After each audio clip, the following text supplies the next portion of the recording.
Welcome to Movies We Love Recapped. Today we look at a 2017 horror flick entitled Terrified. Spoilers ahead. Stick around to the end of the video to hear my personal thoughts on this somewhat disturbing film. At the start of the movie we see a red-haired housewife gazing curiously into her kitchen sink. After a moment of contemplation, she leans in closer to the drain to listen. She eventually turns on the faucet, allowing the water to run. Later, the wife informs her husband, Juan, that she overheard voices emanating from the kitchen sink drain. Despite his efforts to investigate the pipes himself, Juan cannot hear anything. He suggests that the noises were simply caused by the clanging of old pipes, or Walter, their neighbor, fixing something in his apartment. However, the wife remains convinced that she heard human voices through the pipes, and that they were conspiring to murder her. Later in the night, the wife gets out of bed to use the restroom. A few seconds later, her husband wakes up to pounding sounds coming from the wall they share with their neighbor. He angrily bangs on the wall and yells at them to stop the construction work, since it's too early in the morning. However, the noise persists, prompting him to go next door to confront their neighbor. Juan tries to reach out to Walter through the intercom, but only hears a strange static noise emanating from the device.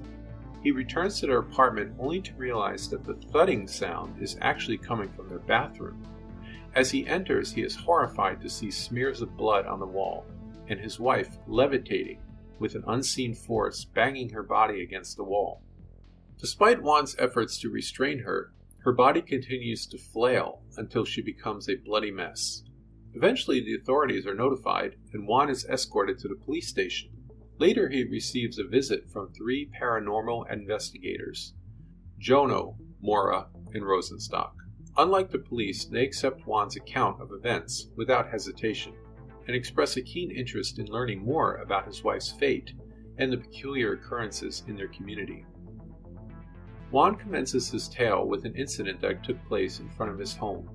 His neighbor Walter had begun refurbishing his residence at peculiar hours, causing excessive commotion. As it happens, the trio of investigators is acquainted with Walter. He had initially contacted Mora after experiencing several eerie phenomena within his abode for months. Unable to bear it any longer, he implored her to provide him with some explanation.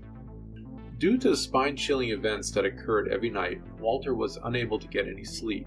He initially noticed that something or someone kept moving his bed and other furniture around his dwelling.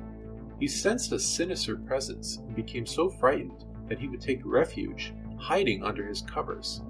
In an attempt to confirm his suspicions, he set up a camera to capture the nocturnal activity. A few hours later, he was awakened by the sound of the camera crashing to the ground. Upon reviewing the footage, Walter witnessed a tall humanoid figure emerging from beneath his bed, observing him as he slept before disappearing into the adjacent closet. Walter hastily retrieved his firearm and aimed it at the closet, but upon opening it, he found nothing. Perplexed, he shut the door and re-watched the footage. Unbeknownst to him, the door slowly opened behind him and the humanoid entity slithered out. Walter could see its reflection on the metallic barrel of his gun as it made contact with him, causing him to scream in terror. Additionally, it is uncovered that Walter was involved in the accident that occurred in front of Juan's abode. Alicia, Juan's neighbor across the street, had a young son who had gone into Walter's yard to quench his thirst from the outdoor faucet. Walter scared him, cautioning him never to approach his residence again for his own safety.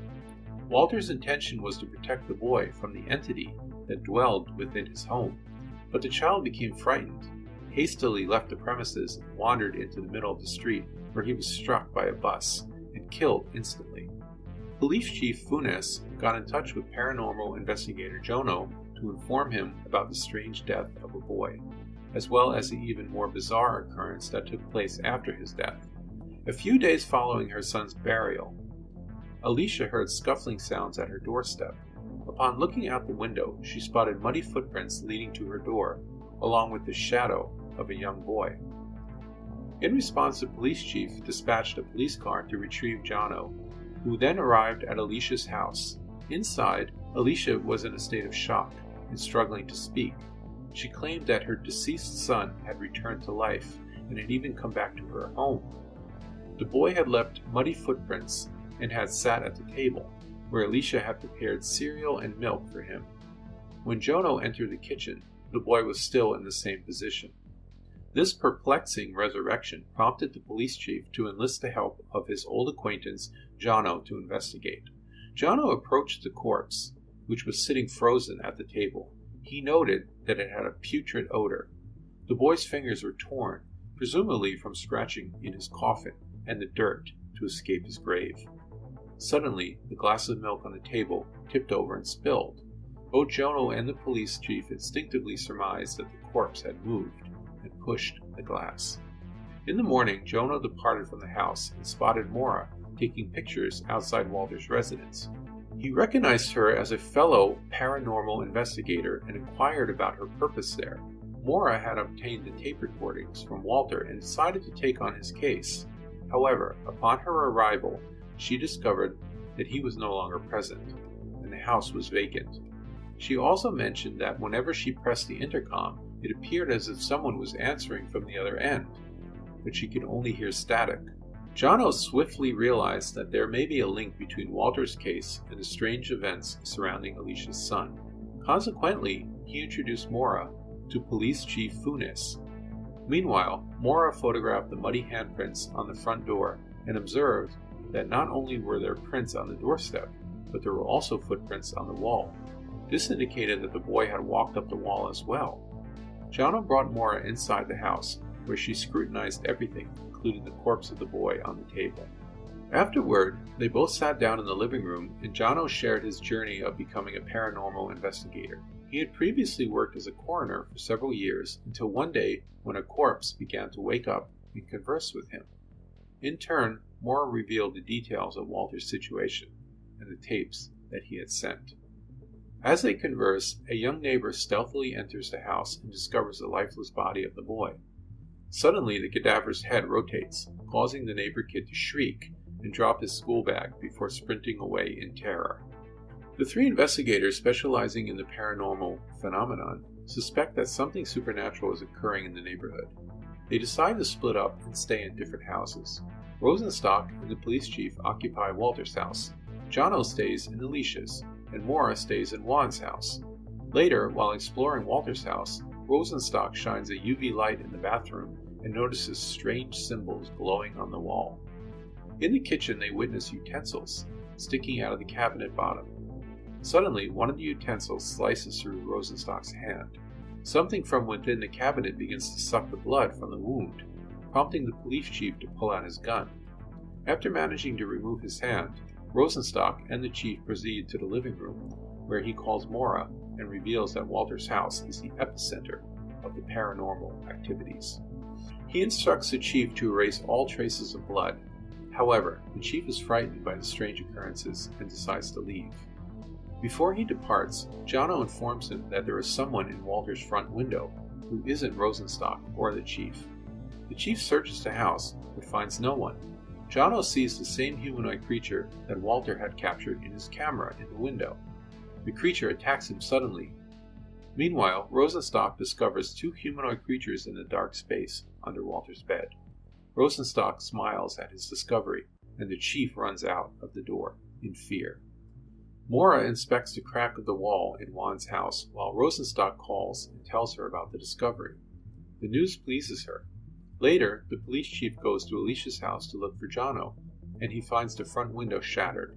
He hears a high-pitched noise coming from a cabinet door, and when he opens it, he sees Jono asking for help and saying that there's glass in his eyes. Meanwhile, Maura speaks into the crack in the wall, searching for Walter. She sees a being that resembles him with glowing eyes. The police chief appears and tells her about Jono being locked in the cabinet. Maura explains to him her theory about everything that is happening. According to her, the humanoid creatures come from another dimension that coexists with ours, but cannot be seen by our eyes. They can only be visible when observed in a certain way. These creatures use tap water to travel to our dimension and wreak havoc. That's why Juan's wife was hearing voices from the faucet, and how Walter drank from the tap water and now appears to have transformed into a creature as well. However, Maura still does not know what exactly the creatures are and why they've been killing people. While Maura is explaining, Something from the wall grabs her, and the police chief is overwhelmed by shock and crumples to the floor. Suddenly, a large creature with burned skin emerges from the wall. Rosenstock remains in Walter's house investigating the strange occurrences while the door slowly opens behind him. As he turns around, the disoriented chief struggles to reach Mora, but unseen forces move the furniture, impeding his progress. In his weakened state, he crawls towards a cabinet and sees the burnt creature poised to attack him from atop it. However, when he blinks, the creature disappears, replaced by an angry Alicia, who confronts him for making others think she's crazy and for reburying her son. He explains his intentions and pleads with her to take him to the hospital as he's having a heart attack. Alicia complies and they drive away, but the chief recoils in horror upon seeing her son's unearthed corpse in the back seat. He gets into his own car and is about to leave when Mora, with a broken spine and twisted body, runs out of the house, imploring him to save the tortured victims. He speeds to a secluded location, where one of his subordinates informs him that they're in Alicia's house. The chief orders them to leave and races back to the neighborhood. He pours gasoline over Alicia's house, intending to burn it down with the creatures inside. However, upon seeing her dead body hanging in the living room, he has a change of heart. Suddenly, Jono appears, his eyes gouged out, and the chief shoots him, igniting the fire. A year later, two policemen, one of whom worked under the chief and witnessed the house fires, visit Swan at the psychiatric facility, along with the doctor. They show him pictures of the chief and the paranormal investigators, explaining that he is now a fugitive accused of setting the fires that killed the victims. They also implicate him in Juan's wife's death, but Juan is distracted by the appearance of a burnt Rosenstock in the room. The other man can't see what he's seeing, and the movie ends with a chair flying towards them from the back of the room.